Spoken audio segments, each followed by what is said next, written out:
और अब बात उस दस्तक की जो बंगाल की सत्ता हासिल करने के लिए बीजेपी लगातार दे रही है, और इस दस्तक को देने के लिए केंद्रीय गृह मंत्री अमित शाह जी जान से लगे। अमित शाह कल से 2 दिन के एक और बंगाल दौरे पर हैं। वहां दक्षिण 24 परगना से अमित शाह को बीजेपी की 5वीं परिवर्तन यात्रा को हरी झंडी दिखानी है।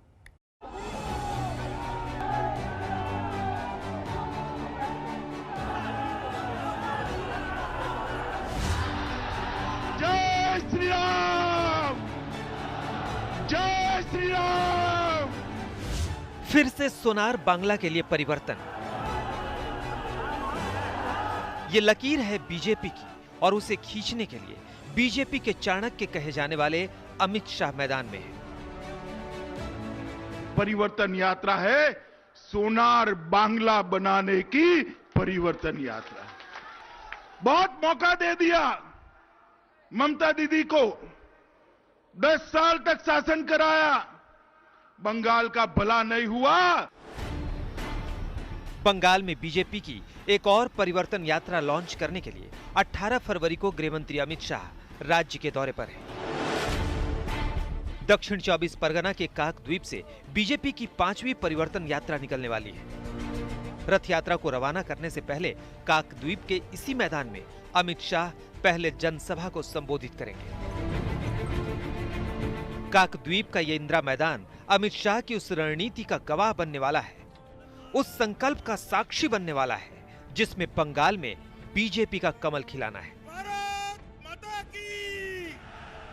दीदी कान खोल कर सुन लो, आज लाखों लोगों की हाजिरी में कहने आया हूं मैं, जब विधानसभा के चुनाव का परिणाम आए, परिणाम देख लेना, इस बार 200 सीटों से ज्यादा सीटों के साथ भारतीय जनता पार्टी की सरकार बनने जा रही है। 2019 के लोकसभा चुनाव से पहले बीजेपी ने बंगाल में टीएमसी को यह कह के चुनौती दी थी कि 2019 में हाफ, 2021 में साफ। 2019 में बंगाल की लोकसभा की 42 में से 18 सीटें जीतकर बीजेपी इस इरादे के छूने के बेहद करीब आई भी है। 2 राज्य जो सबसे कठिन लग रहे हैं आपके इस कोशिश में, एक है पश्चिम बंगाल जहाँ पे कोशिशें तो बहुत दिख रही हैं, और दूसरा है केरल। यहाँ पर कभी आप देखते हैं कि भारतीय, देखिए जहाँ तक पश्चिम बंगाल का सवाल है, मैं आपको अभी से आंकड़ा बता देता हूँ, आप आंकड़ा पूछते थे। 2019 में 22 से ज्यादा सीटें जीतेंगे पश्चिम बंगाल में। मैं अभी से आपको आंकड़ा बता देता हूँ, टोटल तो नहीं बताया मगर बंगाल का बता देता हूँ, वहाँ स्थितियाँ स्पष्ट है। तो 2014 से तैयारी शुरू हो गई थी जी। केरल, मैं अब तक 18 बार बंगाल गया हूँ, और बंगाल की जनता त्रस्त है। जिस प्रकार की हिंसा की राजनीति को वहाँ तृणमूल कांग्रेस ने बढ़ावा दिया है, मैं मानता हूँ बंगाल की जनता इसको स्वीकार नहीं करेगी। 2016 के बंगाल चुनाव में बीजेपी की ताकत टीएमसी के सामने कुछ भी नहीं थी, लेकिन 5 साल में टीएमसी को ऐसी चुनौती देने की स्थिति में बीजेपी आ जाएगी, इसका अंदाजा लगाना भी मुश्किल था। बीजेपी आज बंगाल के सांस्कृतिक गौरव की बात करती है। रविंद्रनाथ टैगोर, सुभाष चंद्र बोस और विवेकानंद से लेकर खुदीराम बोस तक बंगाल के हर बड़े आइकन को बीजेपी याद कर रही है। साथ ही बीजेपी हिंदू अस्मिता के नाम पर ममता बनर्जी से सीधी लड़ाई मोल ले रही है। बोलो जय श्री राम। जिस जय श्री राम के नारे के बूते बीजेपी देश भर में 2 सीटों से 300 पार सीटों तक पहुंची है, बंगाल में वही नारा सबसे ज्यादा गूंज उठा है, क्योंकि ममता इसे सियासी बताकर पलटवार कर रही है। जय सिया राम मीन्स सीता एंड राम। जय श्री राम ये कोई इसको धार्मिक नारे के रूप में इंटरप्रेट करने का प्रयास जो तृणमूल कांग्रेस कर रही है वो गलत है। अगर ये धार्मिक नारा होता तो मैं बंगाल की जनता की नस नस को जानता हूं, कभी स्वीकृति ना आती। जय श्री राम प्रतीक है एपिसमेंट के खिलाफ, तुष्टीकरण के खिलाफ का। लेकिन हम जो फेस्टिवल करते हैं ये यूनिवर्सल होता है। Religion is personal and festival is universal. तो इसी के लिए ये बात ठीक नहीं है। और जय श्री राम वो कहते हैं, हम तो जय सिया राम कहते हैं। जय सिया राम मीन्स सीता एंड राम। अब पहले तो देखो क्या कौन झूठा बोलता है, कौन सच बोलता है। 2011 में परिवर्तन का नारा देकर ही ममता बनर्जी ने 34 साल के लेफ्ट के शासन को उखाड़ फेंका था। लेकिन परिवर्तन अब बीजेपी का सियासी अस्त्र है। बहुमत की सरकार बनाएगी और परिवर्तन। उन्होंने कहा कि अमित शाह आते हैं, वो कहते हैं कि उखाड़ के फेंक देंगे, निकाल बाहर करेंगे, तो मुझे गुस्सा नहीं आएगा क्या? तो मैं क्या कहूंगा, संभाल कर रखेंगे ऐसा कहूंगा? मैं उखाड़ने ही आया हूं सरकार को भैया। यहां मेरी सरकार तभी आ सकती है जब ममता बनर्जी की सरकार को उखाड़ कर फेंक देते हैं। तो मैं ये कहूं, मैं ममता बनर्जी की सरकार को संभाल कर रखूंगा। क्यों कहूं? ठीक नहीं चल रही है दीदी आपकी सरकार, ये उखाड़ने जैसी। इसीलिए मैं कहता हूं बंगाल की जनता इस सरकार को उखाड़ कर फेंक दे एक बार। 18 फरवरी को अमित शाह जिस 5वीं परिवर्तन यात्रा को लॉन्च करेंगे, उसे मिलाकर ये सारी यात्राएं बंगाल के सभी 294 क्षेत्रों से होकर गुजर रही हैं। नादिया के नवद्वीप, बीरभूम के तारापीठ, झारग्राम और कूच बिहार के बाद 5वीं यात्रा काकद्वीप से निकलने वाली है। सूर्यानगी रॉय के साथ इंद्रजीत कुंडू, कोलकाता, आज तक। अमित शाह की छवि अब तक यह है कि वो जो काम अपने हाथ में लेते उसे पूरा करके दिखाते हैं। देश के गृह मंत्री होने के नाते वो काफी व्यस्त हैं, लेकिन बंगाल की बीजेपी की रणनीति को अंजाम देने में वो लगातार जुटे हुए हैं। बार बार उनका बंगाल का दौरा इस बात की तस्दीक करता है। केंद्रीय गृह मंत्री अमित शाह ने बीजेपी के मिशन बंगाल की कमान किस तरह अपने हाथ में ले रखी है, विधानसभा चुनाव के पहले अब तक की उनकी ये बंगाल यात्राएं इसका संकेत देती हैं। अमित शाह के बंगाल दौरे और उसके छोटे छोटे संदेश राजनीतिक अहमियत रखते हैं। 11 फरवरी को उत्तर 24 परगना में ठाकुर नगर की रैली में अमित शाह ने वादा किया था कि कोविड वैक्सीनेशन का काम पूरा होते ही सीएए लागू होना शुरू होगा। जैसे ही कोरोना से मुक्ति मिलती है, आप सभी को नागरिकता देने का काम भारतीय जनता पार्टी की सरकार समाप्त। ये देश की संसद का कानून है, आप कैसे रोकोगी? और वैसे भी अब रोकने की स्थिति में भी नहीं रहोगी, क्योंकि अप्रैल के बाद तो आप मुख्यमंत्री भी नहीं रहने वाली है ममता दीदी।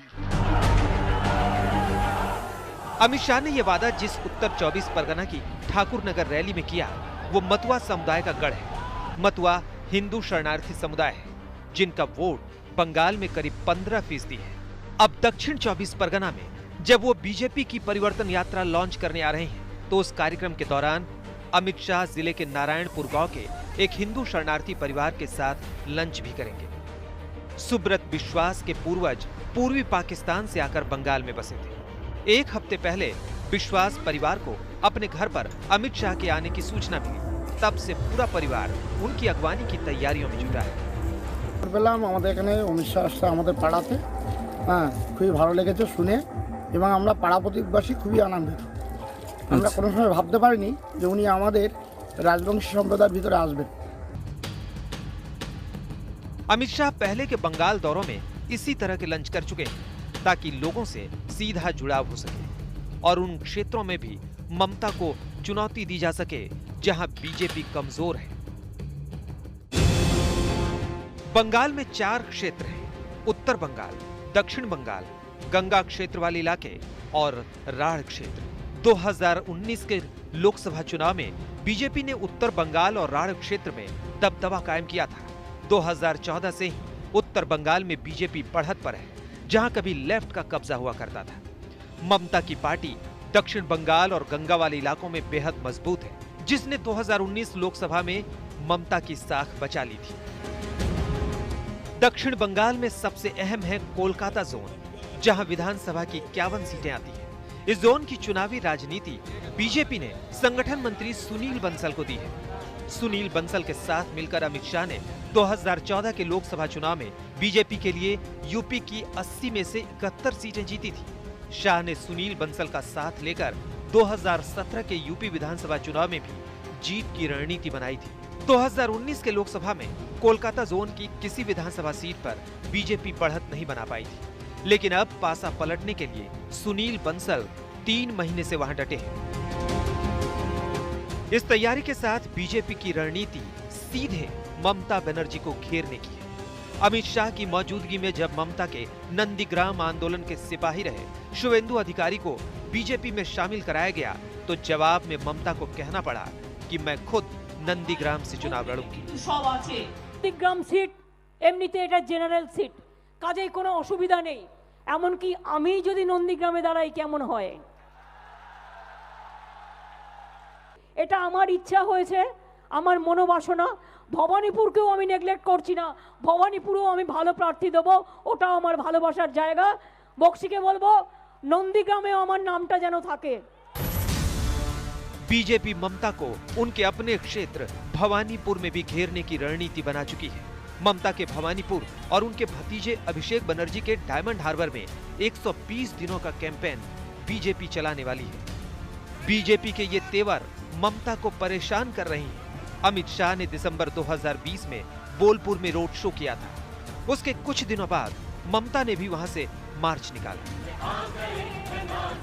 अब 22 फरवरी को प्रधानमंत्री नरेंद्र मोदी हुगली के जिस मैदान में रैली करेंगे, 24 फरवरी को ममता बनर्जी भी वहीं जनसभा करेंगी। पॉलमी साह के साथ अनुपम मिश्र, कोलकाता, आज तक। बीजेपी ने बंगाल को जीतने का मिशन बनाया है और उसके लिए पार्टी आक्रामक है। पार्टी लगातार टीएमसी में सेंध लगाने के साथ साथ बंगाल के नामी लोगों का समर्थन भी हासिल करने में जुटी है। बीजेपी ने वहां एक बड़ा काडर भी खड़ा किया। हालांकि बीजेपी ने मुख्यमंत्री के चेहरे का ऐलान अभी तक नहीं किया है। बंगाल का ही मिट्टी का धरती पुत्र यहाँ का अगला मुख्यमंत्री बनेगा और भारतीय जनता पार्टी से बनेगा। बंगाल में बीजेपी जब ममता बनर्जी के 10 साल के शासन को चुनौती दे रही है, तो उसकी रणनीति का पूरा खाका भी खींच चुकी है। बंगाल का ही मिट्टी का धरती पुत्र यहाँ का अगला मुख्यमंत्री बनेगा। बीजेपी से सीएम की कुर्सी तक पहुंच सके उस धरती पुत्र का नाम तो गृह मंत्री अमित शाह ने नहीं बताया, लेकिन बंगाल में बीजेपी का हर एक नेता कार्यकर्ता पार्टी के लिए कितना अहम है, इसे जताने में उन्हें कोई संकोच नहीं। बंगाल में राजनीतिक हिंसा के आरोपों पर अमित शाह हमलावर हैं। मेरे पास तो लिस्ट है, मेरे 130 कार्यकर्ता मारे गए। जरा ममता दी उनका लिस्ट प्रसिद्ध करें। बीजेपी की रणनीति बंगाल के बड़े चेहरों का समर्थन हासिल करने की भी है। मंगलवार को सुबह आरएसएस प्रमुख अभिनेता मिथुन चक्रवर्ती से मिले थे। मंगलवार की रात बंगाली फिल्मों के सुपरस्टार प्रसेनजीत चटर्जी से मिलकर बंगाल बीजेपी नेता अनिर्बान गांगुली अपनी किताब Amit Shah and March of BJP भेंट कर चुके हैं। उधर बुधवार को ही एक्टर यश दास गुप्ता बीजेपी में शामिल हुए हैं। भारतीय जनता पार्टी एक ऐसी पार्टी है जो युद्ध के ऊपर बहुत भरोसा करती है, बहुत विश्वास रखती है, और उनका सरनेम देख के ये विश्वास नहीं रखती। वो ये नहीं देखते कि उनका कोई पॉलिटिकल बैकग्राउंड है कि नहीं। युद्ध का जज्बा और जो एक्सपीरियंस लीडर्स है उनका विजडम, आई थिंक उसी से देश को आगे लेके जा सकते हैं। एंड आइडियोलॉजी की बात है, नीति की बात है, जो मुझे लगता है कि बीजेपी के साथ मेरी नीति मिलती है। बंगाल के नामी चेहरों के बीच बैठ बनाना तो बीजेपी की रणनीति है, लेकिन टीएमसी को असली चुनौती पार्टी में बीजेपी की सेंध से लग रही है। शुवेंदु अधिकारी समेत कई बड़े नेता अब बीजेपी में हैं, तो ममता राज पर गंभीर आरोप लगाकर टीएमसी छोड़ने वाले दिनेश त्रिवेदी को भी बीजेपी का खुला न्योता है। अनुपम मिश्रा के साथ इंद्रजीत कुंडू, कोलकाता, आज तक। तो दस्तक में आज के लिए इतना ही। कल आपसे फिर मुलाकात होगी एक नई दस्तक के साथ। तब तक के लिए अपना ख्याल रखिए। नमस्कार।